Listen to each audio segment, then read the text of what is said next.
and welcome to another episode of Shit Hotels of Australia. And I'm technically in Australia, but I had to pass through the international terminal, passport control, customs, and then biosecurity, both in and out. So I'm on Norfolk Island, and I'm actually the first Harrison to step foot on Norfolk Island since 1855. Tonight I'm staying at the Seaview Hotel and Cottages. I'm here for 4 nights.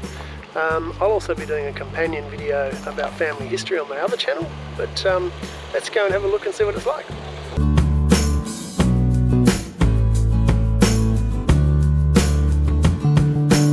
So Seaview is actually on the main road, but I don't think we'll be getting too much traffic noise.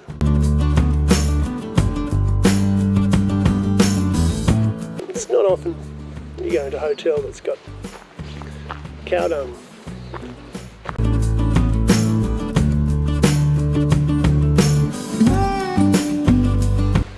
Or a cattle grid.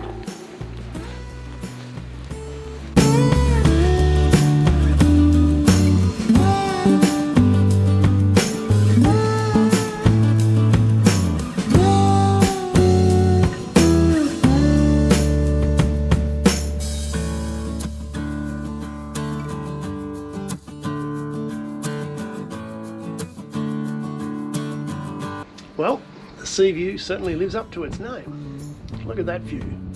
That's Phillip Island out there. Phillip Island, not where the MotoGP is held.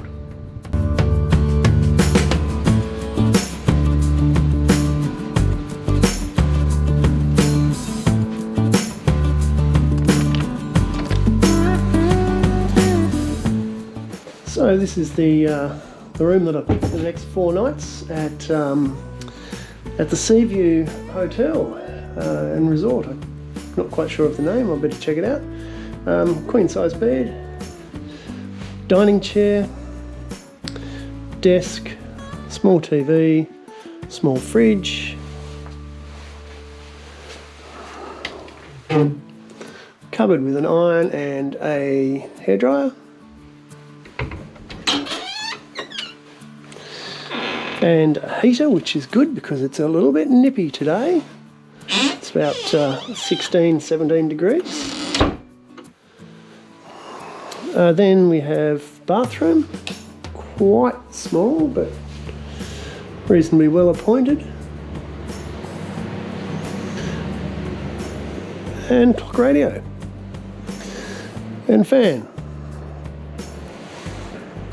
So the rack rate for the Seaview Hotel for this room is $81 a night, which is pretty bloody cheap actually, and considering some of the shit hotels I've stayed in were for a lot more, this one's pretty good. So if I'm going to have a look at any upkeep issues, it's really not very fair to actually criticise too much considering the price. But first up, we could say that the doona cover looks a little bit old. A few scratches on the bedside table, a little scratch on the wall, bit of rust with the hinges. That's not surprising as we face the sea. Absence of smoke alarm.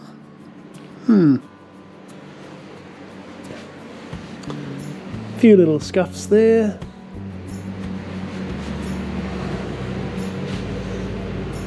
But apart from that, I mean, it's a little bit dated, but you'd have to say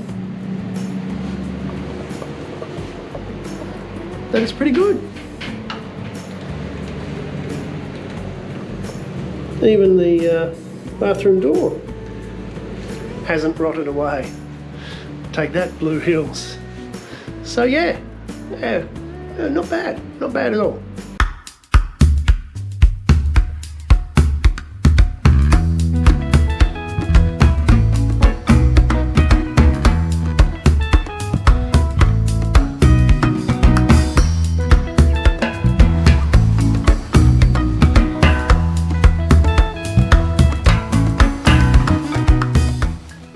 So this is pretty much the centre of town. It's for a small island, it's actually quite a big town. So it's pretty much got everything you could possibly need.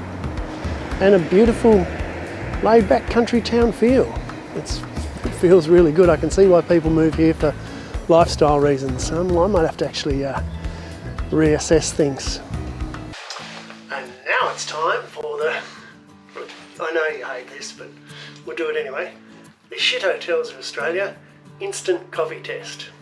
And I guess it's not surprising that as we had to have a pseudo international flight to get here to Norfolk Island, that we have got international roast with an expiry date of November 24.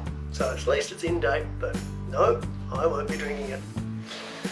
And for the tea drinkers, Dilmah. I'd just rather drink in that view though. It's pretty specky. And now it's time for the Shit Hotels of Australia fridge noise test. This one's pretty quiet, certainly quieter than the one in the Ibis Brisbane Airport Hotel last night that I forgot to unplug, but still managed to get a pretty good night's sleep without earplugs. This one will be turned off if it makes too much noise. So let's check out the TV. And this will be interesting because will we actually get Australian TV channels? And if so, how are they satellite? Don't know. Let's check out and see what we've got.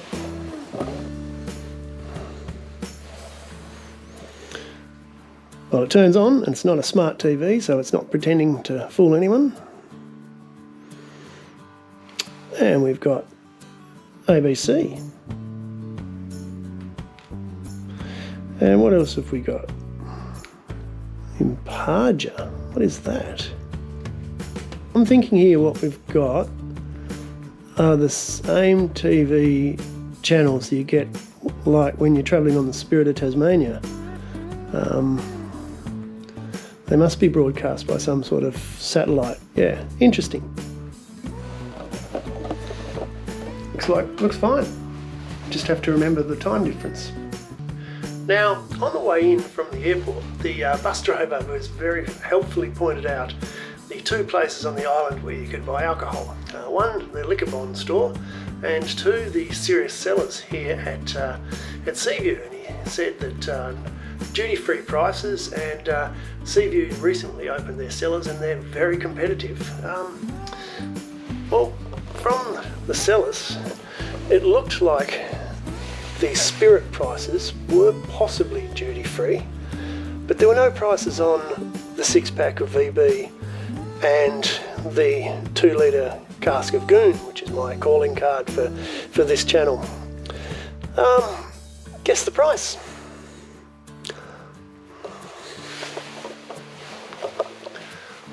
$47. $47 for a 6-pack of beer and a 2-litre cask of Goon. Competitive. Oh. Yeah, we know, even if we had so far to go, even if the pace is slow, I'm coming home to you again. You know, Norfolk Island is a little bit like Rosehaven. So we went to the Bolo tonight for dinner, and they had the chalkboards on either side with the specials, and I thought, yeah, okay, I'll have the crumbs trumpeter with lime sauce and blah blah blah, $28. On we've only got this tonight, and there was a handwritten piece of white paper which said chicken schnitzel, beef schnitzel, pork schnitzel, battered fish, crumbed fish, beef curry, chicken curry, $30 each. Yeah, okay, I'll have the battered fish. Just like home.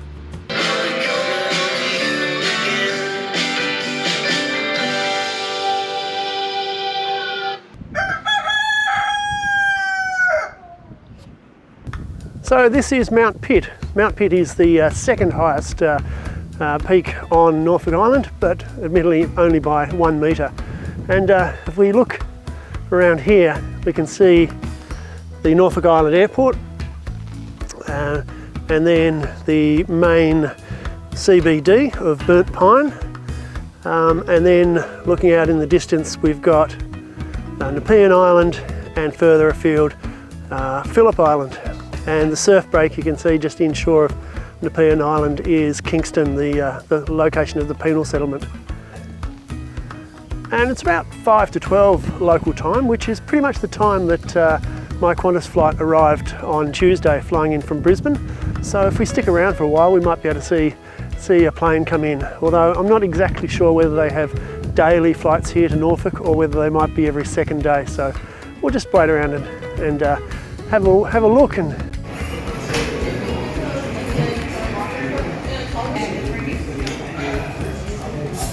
well, here we are at the Norfolk Island Leagues Club for dinner on Wednesday night. I haven't seen alfalfa since I was a kid. I hated it then. And maybe it was that Lockie Leonard book where he mentioned the first time he had a wet dream it smelled like alfalfa sprouts.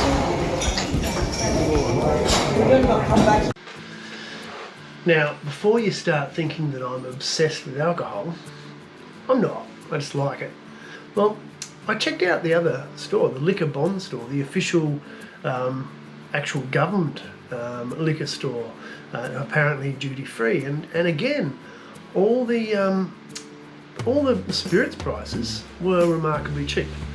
But then when you came to beer, well, they didn't have cask wine. I must admit, they didn't have cask wine at the Liquor Bond store, but the individual bottles of wine were no cheaper than Australia. But the beer, okay, so the beer, this 6-pack of VB, very bad beer, but they didn't have much better, because I will not drink Great Northern or 4X Gold, thank you very much. But yeah, the VB was $21 a 6-pack, so I presume that's what I paid here at the Seaview, $21 a 6-pack, which makes the 2-litre cask of wine, what's that, was $47, so that's $26 for a 2-litre cask of goon. That's more expensive than a 4-litre cask of goon in the rest of Australia.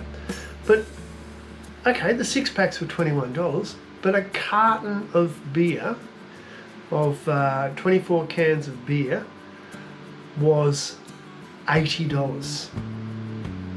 So 4 6-packs was only $4 more expensive than buying a carton by itself.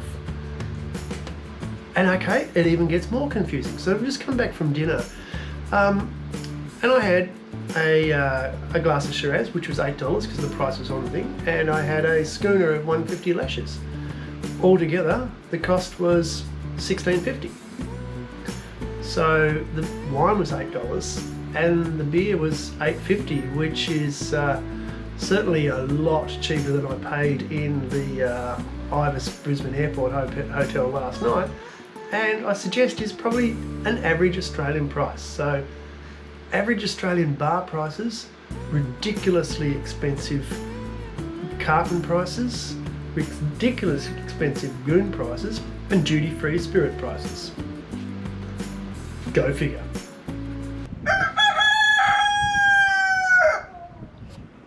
Another useful thing about here in Norfolk Island is the fact that they don't actually have the same mobile phone networks as mainland Australia, and as such, unless you buy a SIM card at the visitor centre, your phone's not going to work. So it is just like travelling internationally. I'm not going to buy a SIM card, not for 4 days, but found here that the Seaview Hotel actually provides you with a little old brick mobile with free local calls. So if you want to make any free local calls and take the phone around with you, so if you're going to might get into an emergency into Stripe, you need to call someone, they give you a free local mobile phone, and so I reckon that's a really nice touch, really appreciative of the situation that most visitors to the island will be faced with. So well done, that's a good effort.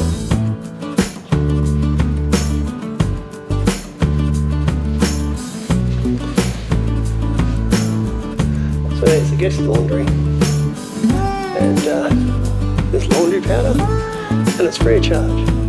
It's pretty cool.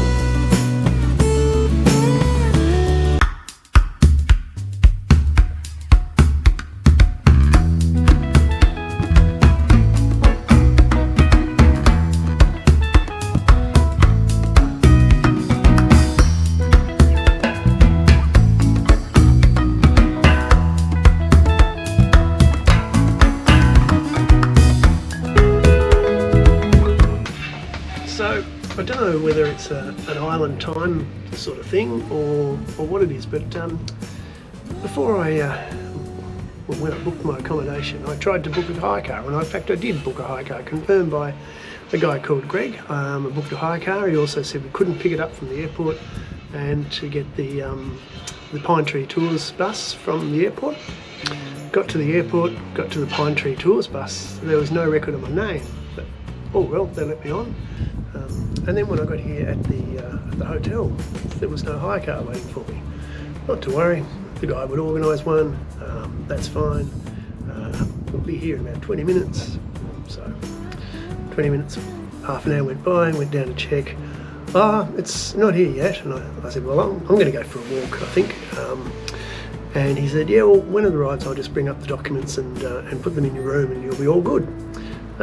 So I went for a walk for over an hour, came back, came into the room, no documents. So I walked back down to reception. Has my car arrived yet? Oh yeah, it's just here, it's just arrived. So I finally got the hire car at about 4 o'clock yesterday afternoon. So it's dinner on night 3, this time at the RSL Club.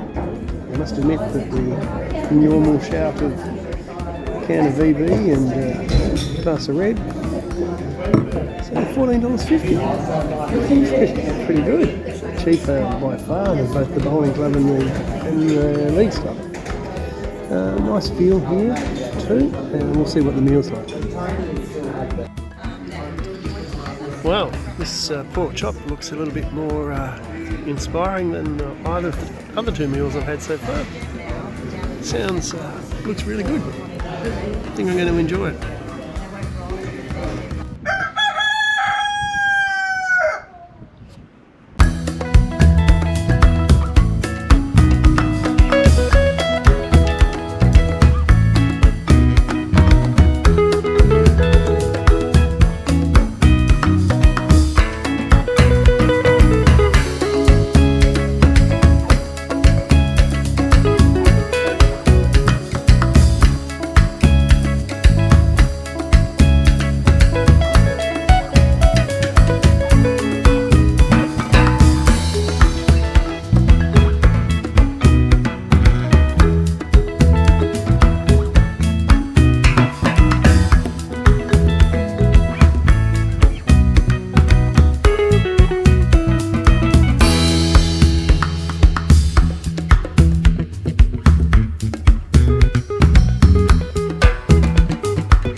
Good things about the convict settlement here at Norfolk Island, World Heritage listed, is that unlike Port Arthur, it doesn't feel like an absolute tourist trap now, and there's not hundreds of people walking around and basically getting in the way of the vistas. So yeah, well recommend coming and checking it out. It feels eerie, ghostly, and not touristy at all. So just a little comment about service in the rooms here at the Seaview Hotel. The compendium states that they do a light service on Mondays, Wednesdays and Fridays, which I think is pretty good actually compared to some of the other places I've stayed in, Mission Reef Resort, considering also the rack rate of this place. But it seems a little bit inconsistent. So on Wednesday, I came back to my room after doing the touristy things, and the bed had been made. Towels hadn't been changed, but then again I hadn't left them on the floor, and that was it. The old garbage had been collected. Coming in today on Friday, and again garbage has been collected. Bed not made today, which is interesting. Toilet cleaned, and they've given me an extra roll of toilet paper, even though I've still got half a roll on the toilet roll holder. So yeah, I mean, not a complaint by any means, but just a little bit incongruous or inconsistent maybe.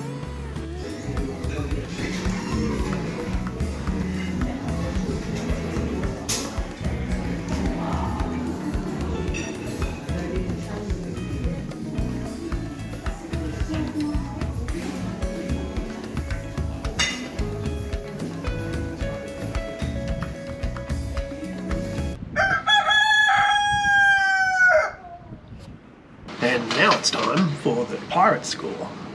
Drink up me hearty Joe. Okay, first up, cleanliness and upkeep. It's nothing flash, but it's very clean. And apart from the faded bedspread, the upkeep is really, really good. So for cleanliness and upkeep, 4 stars. Facilities. Well, there weren't any really. There were no cooking facilities, and it did have heating, thank God for that, because this soft pirate, after spending too long in North Queensland, got a little bit cold. But it was interesting that it also had no aircon, and apparently it gets quite humid and hot here in summer, so that was quite interesting.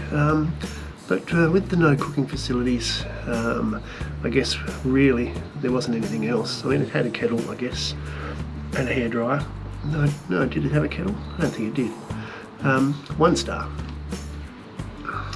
Add-ons. Well, apparently it did have a pool, but I didn't actually get to see it. It had a free laundry, which was great.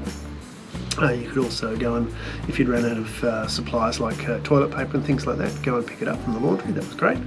It didn't have a restaurant. It used to have a restaurant, but they've converted that into a bottle shop. Sorry, no, they've converted that into cellars. So combined with the fact that there are no cooking facilities in the room and no restaurant on site, yeah, that's possibly the most disappointing thing. So for add-ons, 2 stars. Entertainment and Wi-Fi. Now I was really wary of that download limit, not sure about the download limit, so I didn't use the Wi-Fi much. I did use it for my phone, for Twitter, X, Facebook, and catching up with some messages. And it lagged a little bit even with loading pictures into Facebook, so that was a bit of a concern. The TV, well, everything was broadcast from Australia, so everything was actually an hour late, which meant that the 7 o'clock news was on at 8 o'clock, 7:30 was on at 8:30, so I sort of threw out the sync a bit, so I didn't tend to watch any TV either, but I did have a quite acceptable range of channels considering we are on Norfolk Island. So for entertainment and Wi-Fi, 2 stars. Bed and bath. Well, the bed was really nice, really warm. It was great actually, because the nights were cool.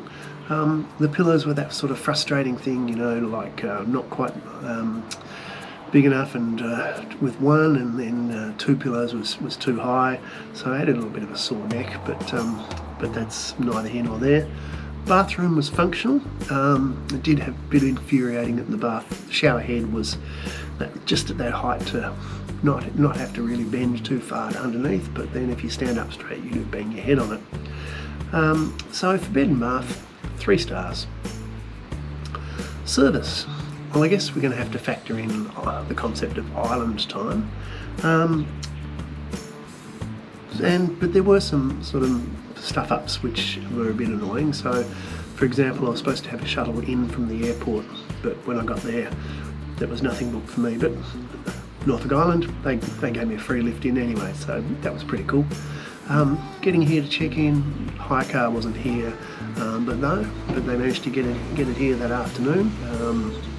So I mean, there could have been any real risk of it not being one, so that was good. And then there was a sort of inconsistent room service, which wasn't an issue really for me, but if you're looking for consistency, you're probably not going to find it here at the Seaview on Norfolk Island. So for service, 3 stars. And now, the one you've been waiting for, better than home bonus. Well, there was absolutely no traffic noise. It was extremely quiet at night, except for that bloody rooster. And the second night, the rooster started crowing at 11 PM, so I put the earplugs in, but they did actually hurt my ears for some reason. So the next night, I didn't wear them, and I mean, I got really great sleeps until the rooster. But I must admit, by this morning, the 4th night, I was getting used to the rooster crowing. So at least with that rooster, you're never going to miss sleeping through checkout. Not that I could sleep till 10 AM anyway, but yeah, the whole effect of island life, the whole sort of feel of the place, that even with the rooster, yeah, it definitely was better than home. So yeah, it gets the bonus. Just a little aside, I was actually rechecked my booking. I was actually booked for the garden view, and I got the sea view, so that was excellent. So yeah, really actually good. And I guess considering the price of $81 a night, perhaps we should have a price loading, but I guess that would make it a little bit too complicated. So what's the total for the Seaview Hotel and Cottages on Norfolk Island? The total is 20 out of 30. So if you enjoyed this video, I'm sure you're going to enjoy the couple of Norfolk Island videos I made on my other channel. I'll put links to those in the box below. But if you enjoyed this one, click like, leave me a comment, and subscribe. And that's it, and we'll see you somewhere again, hopefully not in a shit hotel in Australia. Thanks for watching. The other great thing about the island is that the kids say hello to you, ask how you're going. They don't say, like those kids in Mackay did. You'll have to watch, I'll put a link to the Mackay video. But yeah, the other day, kids on their dirt bikes riding through the World Heritage area, hooning around, stopped to say hello. It's really cool.